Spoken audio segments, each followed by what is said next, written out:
Hello, hello. What's happening, everybody? Marcus here, streaming on Facebook Live and Instagram Live, or if you're catching us somewhere else like YouTube or something, welcome. I am going to talk about if you're ready to open a second restaurant location.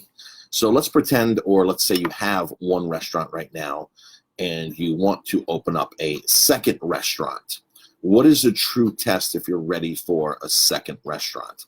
And this is a common question that's been asked to me over and over over the years. You know, I want to do a second location. How do I know if I'm ready for a second location? So I was having a great conversation the other day with a franchise expert, a franchise coach, about when restaurants are ready for a second location, when you're ready. And a lot of people jump into a second location way too soon. Some people are ready for it. Some people are not ready for it. A lot of people just aren't ready for it.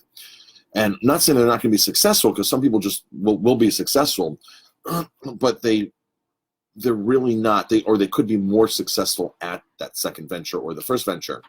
So I've always said, here's been my guideline for this. If you're ready for a second location, my guideline is, if you can walk into your restaurant and look at your staff before a busy weekend, for a super busy weekend, and say, hey, I'm taking the weekend off, the week off, I'll see you next week, without prompting them, without, going over all these directions, ahead of time. Just walking in on a surprise, say, hey guys, I'll see you next week, I'm heading out of here. If the restaurant can run without you very smoothly, then that may be one sign that you're ready to look into another location. But I know a lot of restaurateurs that open up a second location because their first location isn't doing that well, and they think by having a second location that finance is going to offset the first location, and then they're going to make more money in the second location than the first location, when the first location really isn't that profitable or efficient to begin with. And that's the case of a lot of restaurateurs. Or the case happens similar to those circumstances, but somebody approaches them and says, oh, I love your restaurant, I want to invest in you, let's open up a second location, I'll give you money, when they're not ready for to open up a second location, or when don't have their first location tied down. So talking to this restaurant coach the other day, this restaurant franchise coach, he had one of his first questions that he asked clients, because he specialized in franchising, opening second locations. He goes, Marcus, one of the first things that I ask my clients, and this is what I ask people too. I talk about inventory and food costs, knowing your numbers, prime cost, labor cost, food cost, and a lot of people just simply can't answer that question. He goes, Marcus, here's what I ask him. I ask him, what is your theoretical food cost versus your actual food costs? And I go, wow, that's a tough question for a restaurateur, theoretical versus actual. He goes, Marcus, if they're on top of their theoretical versus actual, he goes, I talked to them about then going into opening a second location. So he goes, they don't know those numbers. If they're not calculating those numbers, he goes, there's no reason to even go a step further than that. So people might be saying, well, what's theoretical food cost versus actual food cost? Okay, so your theoretical food cost is when you on paper, on computer, figure out the cost of every single item that you're serving, every entree that you're serving. And then from there, you know that, hey, your burgers are 20% food costs, your pasta dish is 19%, your steak is 30%. So you calculate all the percentages of everything of what it should be costing you based upon the last price you paid for an ingredient. And this takes a lot of work, by the way, folks. This isn't something that you can just do on an Excel spreadsheet. You really need a program for this. We use Chef Tech in my operation here. Chef Tech is a very valuable resource. I'm sure there's other programs out there like that calculates every single line item of every single purchase that walks in through the door. So then you can apply that purchase to each recipe to know where you're exactly at every single week on food costs, or theoretical food costs for that dish. So your theoretical food cost is what's on paper. That's the first step of figuring your theoretical food costs. Your second step is to run a sales mix. So you go to your POS system, you punch in and say, okay, for the month of January, I sold 800 of this burger, 300 of this burger, 600 of this burger, 400 pizzas, and you figure out exactly what you sold. And then from there, you apply your theoretical food cost to each item and saying, okay, here's all, 3,000 dishes I sold for the month, 5,000 dishes I sold for the month. Here's the breakdown, and here's what each one should be running and costing me. So then you're come up with, okay, based upon all this, all my categories and all my theoretical on paper food costs, my food costs should be 22%. Okay. That's my theoretical based upon what was sold and based upon what's on paper. Now, your actual food cost is when you go in and do inventory, beginning inventory, ending inventory. You divide your sales, your sales into that and what's left over, as far as what was the cost of goods that you could sell that month.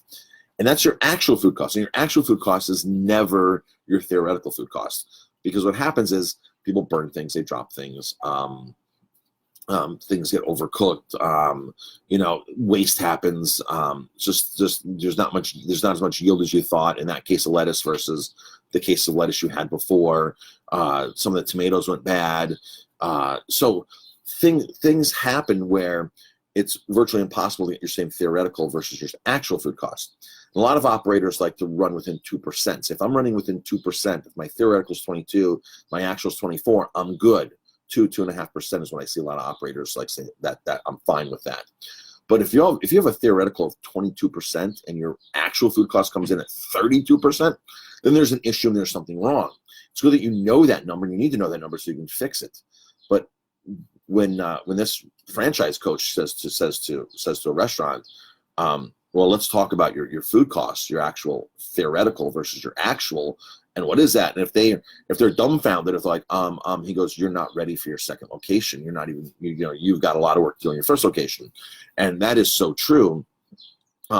Because this is a numbers game, folks. You have to be able to balance and manage the numbers. And like I said, a lot of restaurateurs open up a second location because they think it's going to save their first location, and they don't know how to do these numbers. A lot of really qualified chefs that I've hired over the years, I've seen in the industry, that have no clue how to calculate food costs, and they have no idea what number to divide into what number to figure it out. They have no idea how to do a real actual inventory, ending inventory, beginning inventory, and add sales into there and divide it out and figure out what the cost of goods they had to sell that month, what was available to sell, and the sales divided into the sales. They have no idea how to figure out these numbers. A lot of restaurateurs, experienced restaurateurs that are making money, I'm not going to say you're not going to make money if you're not doing this, but you can make a lot more money when you start doing this. You start understanding your numbers.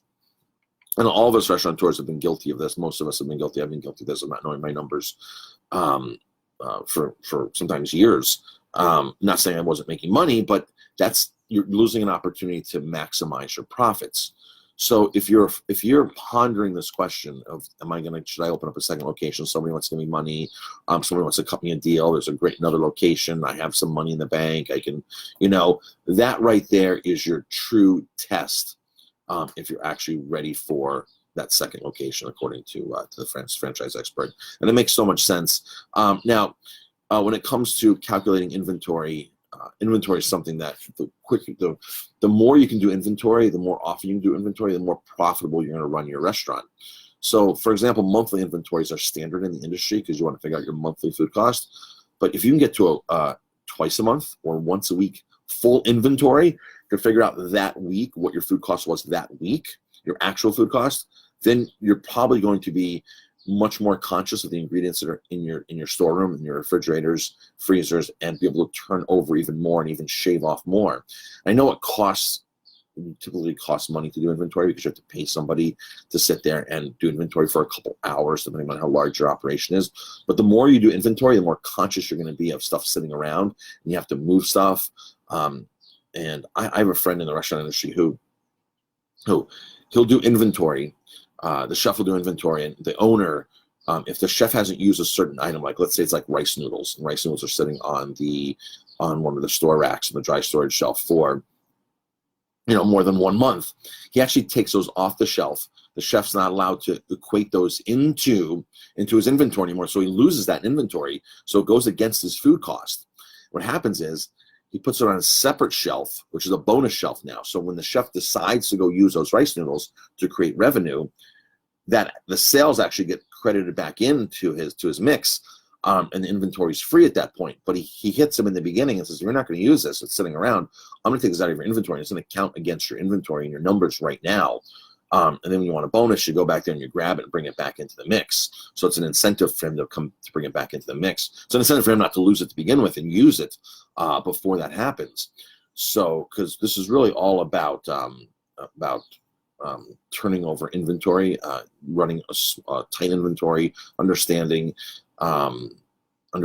your turnover, and being able to keep your storeroom as least stocked as possible.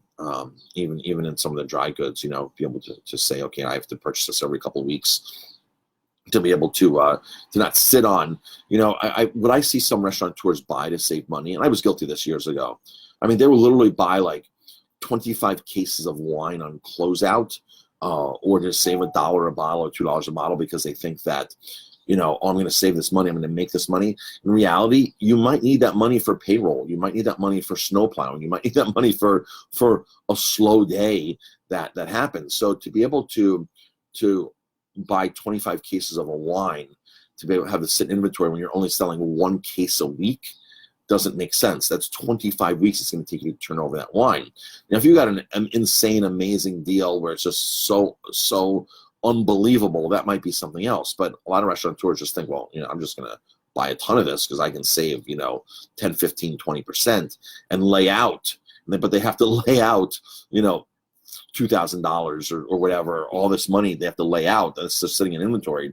And once you start doing your weekly inventory or monthly inventory diligently, you'll be like, why in the world is that money in my liquor room? Why is that money in my storeroom and not in my bank, so I can cover my bills or so I can take a vacation? These are questions you're going to start asking yourself the more you do inventory. That money should be somewhere else. So everybody, thank you for tuning in. We got a bunch of people viewing, some people in the restaurant industry, Raphael in the wine industry, Dasheen, who's a digital marketing guru, bot expert, bot extraordinaire. All right, everybody, thank you for tuning in. I'm going to get out for a bike ride now. It's early in the morning here in New York. I'm going to go clock some miles.